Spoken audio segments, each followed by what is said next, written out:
جس کے لیے ضروری تھا امریکہ میں بگ بزنسز کا ہونا. امریکی کمپنیز دنیا پہ چھائی رہے, اس کے لیے ضروری تھا امریکہ خود اتنی بڑی مارکیٹ بنے کہ پوری دنیا امریکہ کے ساتھ ٹریڈ میں انگیج رہے. آپ اندازہ لگائیں کہ 1901 میں یونائٹڈ اسٹیٹس اسٹیل امریکہ اور دنیا کی پہلی $1 بلین کمپنی بنی. مطلب 123 سال پہلے امریکہ میں اتنے بڑے بزنسز اور اتنی بڑی کمپنیز کا دور شروع ہو گیا تھا. جی ڈی پی گروتھ کے معاملے میں امریکہ 1910 سے ہی ٹاپ پہ رہا, جس کی مین وجہ تھی فری مارکیٹ اکانومی. کوئی بھی بندہ کوئی بھی پروڈکٹ بنا کے اسے مارکیٹ میں بیچ سکتا تھا اور اسے پروٹیکٹ کرتے تھے یو ایس پیٹنٹ لاز. امریکی گورنمنٹ نے اکانومی کے معاملے میں شروع سے ہی اپنا کردار ایک ریگولیٹر کا رکھا. گورنمنٹ خود کسی بزنس میں انوالو نہیں ہوئی, جس کی وجہ سے مارکیٹ میں کمپٹیشن رہا اور لوگ نئی سے نئی پروڈکٹس بنا کے لاتے رہے. دراصل امریکہ ہمیشہ سے ہی ٹریڈرز, سیٹلرز اور بزنس مین کا ملک تھا اور انہی کی گورنمنٹ تھی, اس لیے وہ وہی قانون بناتے جس سے اکانومی کو فائدہ ہوتا. امریکہ کے سپر پاور ہونے میں امریکہ کی امیگریشن کا بھی اہم رول رہا ہے. اگر آپ ٹیلنٹڈ ہیں, محنتی ہیں, تو امریکہ آپ کو کھلے دل سے ویلکم کرتا ہے. پوری دنیا سے ٹیلنٹڈ قابل لوگوں کی پہلی پریفرنس ہمیشہ سے ہی امریکہ رہی ہے. آئنسٹائن بے شک پیدا جرمنی میں ہوا, لیکن اپنی ریسرچ امریکہ میں کی. اوپن ہائمر, نکولا ٹیسلا سے بہت سے سائنسدانوں کا مستقل پڑاؤ امریکہ ہی رہا. ان کی بدولت امریکہ ٹیکنالوجیکل ایڈوانسمنٹ سے پوری دنیا سے آگے رہا. آج امریکی سائنسدانوں کے نوبل انعام ایک طرف, باقی دنیا کے نوبل انعام دوسری طرف. میڈیسن کی فیلڈ ہو, اسپیس کی فیلڈ ہو, فزکس ہو یا کیمسٹری ہو, ہر فیلڈ میں امریکی سائنسدانوں نے وہ مقام حاصل کیا جس کا تصور بھی باقی دنیا میں ممکن نہیں. اس کی مین وجہ یہی رہی کہ امریکہ آپ کو آگے بڑھنے کے جو مواقع دیتا ہے اور ٹیلنٹ کی جیسے رہنمائی کی جاتی ہے, وہ کہیں اور نہیں.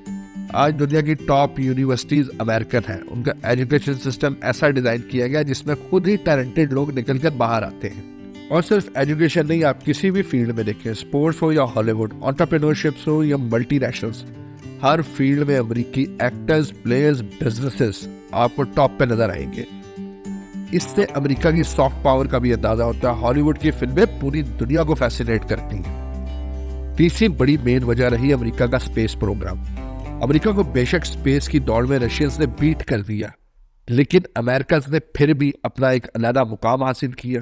کیسے امریکہ نے کولڈ وار میں رشینز کو بیٹ کرنے کے لیے ناسا نے مون لینڈنگ کا اپولو پروگرام شروع کیا. اس میں ایک ڈیٹیل ویڈیو ویسے بنا چکا ہوں, آپ چاہیں تو وہ دیکھ سکتے ہیں. امریکہ کے اسپیس پروگرام میں بہت سی ایسی انوویشنز ہوئی جو بعد میں نارمل زندگی کا حصہ بن گئی, جس کی سب سے بڑی مثال جی پی ایس ٹیکنالوجی, جسے آج ہم گوگل میپس اور دوسری ایپس میں استعمال کرتے ہیں. اسپیس کی ہی وجہ سے کمیونیکیشن میں انقلاب آیا. Plus X rays, M R I, C T scan, یہ سب ٹیکنالوجی اسپیس پروگرام کی ہی بدولت وجود میں آئی. اور حیرت ہے, لوگ ابھی تک پوچھتے ہیں آخر اسپیس میں کیا رکھا ہے. اس پر خیر میں ایک علیحدہ ویڈیو بناؤں گا, آخر اسپیس پروگرامز کی ضرورت کیا ہے. اور آپ میرا چینل سبسکرائب کر لیں. شکریہ. چوتھی بہت بڑی وجہ بنی پولیٹیکل اسٹیبلٹی اور انسٹیٹیوشنز کا قیام. امریکہ نے شروع سے ہی اپنا ایک کانسٹیٹیوشن بنایا جس پہ بائی ہک اور بائی کروک عمل جاری رکھا. اس میں بہت سی مشکلات پیش آئیں, لیکن قانون کی حکمرانی اور کانسٹیٹیوشن کی سپریمیسی کو کمپرومائز نہیں ہونے دیا گیا. قانون سازی ایسی کی گئی کہ ایک نیشن کے مفاد میں ہو. جب انہیں ضرورت پڑی انہوں نے سلیوری کو ختم کیا. بے شک اس پہ پورے ملک کو سول وار تک کا سامنا کرنا پڑ گیا, لیکن قانون پہ عمل داری ختم نہیں ہوئی. یہی ایک صحت مند معاشرے کی نشانی ہوتی ہے. بے شک اس کانسٹیٹیوشن میں شروع میں ریسزم اور امیر طبقات کی فیور جیسے بہت سے لوپ ہولز تھے, لیکن وقت کے ساتھ ساتھ انہیں بہتر کیا گیا. پریزیڈنشل سسٹم بنایا گیا, 2 پارٹی سسٹم رکھا جس سے فیصلے بر وقت کرنے میں آسانی ہوتی تھی. مسئلہ وہاں آتا ہے جب آپ سوسائٹی میں انصاف ختم کرتے ہیں. اگر آپ گلٹی ہیں اور پکڑے گئے تو آپ کا بچنا ناممکن ہے. یہی ایک ترقی پسند سوسائٹی کی نشانی ہوتی ہے, اور ہر بندہ اپنے کیے گا اکاؤنٹیبل ہوتا ہے. انسٹیٹیوشنز اپنی حد میں رہتے ہوئے کام کرتے ہیں اور اپنے ملک کے مفاد کو عزیز سمجھتے ہیں. 5th ریزن ہے ملٹری سپریمیسی. آف کورس آپ کی اکنامک ترقی, آپ کی خوشحالی, آپ کی سیکیورٹی کے بغیر ممکن نہیں ہے. اس بات میں کوئی شک نہیں کہ امریکہ کو اپنی جغرافی کا بہت ایڈوانٹیج رہا ہے. بلکہ ایک مشہور کہاوت ہے کہ امریکہ کسی کا ہمسایہ نہیں, لیکن ساری دنیا کے ملک امریکہ کے ہمسائے ہیں. مثلا امریکہ نے اس وقت اپنے مفادات کو پروٹیکٹ کرنے کے لیے پوری دنیا میں 800 سے زیادہ ملٹری بیسز بنائی ہوئی ہیں. اپنی جی ڈی پی کا 37% اپنے ڈیفینس سیکٹر پہ خرچتا ہے, اور جو باقی دنیا چائنا, رشیا, انڈیا جیسے ملکوں کے کمبائنڈ ملٹری اسپینڈنگ سے بھی زیادہ ہے.